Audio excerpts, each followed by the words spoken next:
So this is a thermal expansion valve, a TXV or TEV, depending on what part of the country you're in.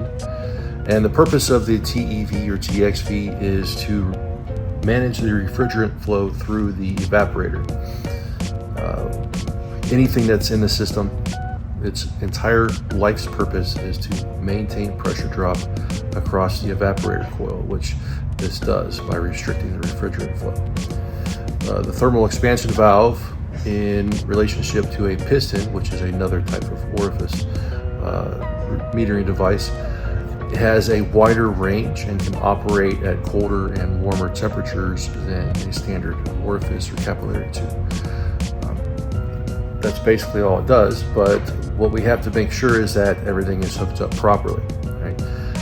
There's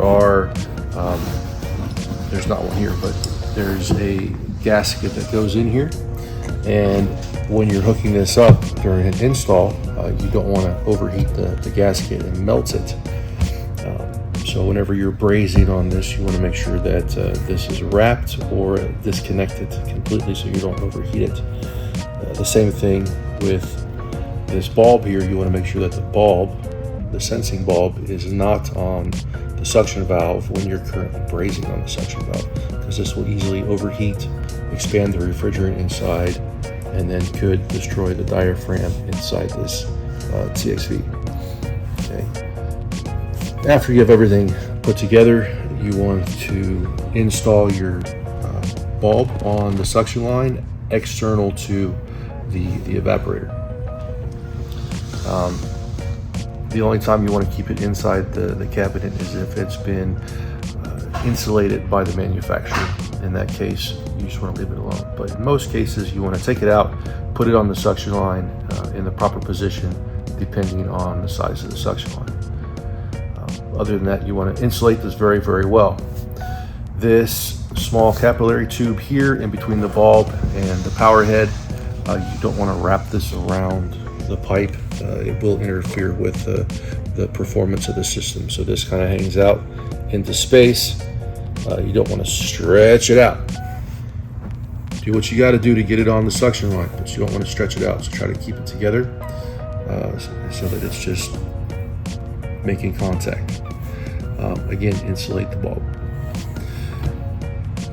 What happens here when the suction line gets cold and the sensing bulb senses that, it wants to warm up the evaporator. So the thermal expansion valve, which is an automatic valve based off of temperature, will, if this is cold and it wants to warm it up, it's going to restrict the refrigerant coming in so that it can pick up more heat.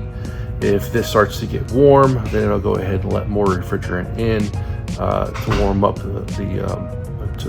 so that it can't collect any more heat and maintain what we call superheat at the outlet of the evaporator.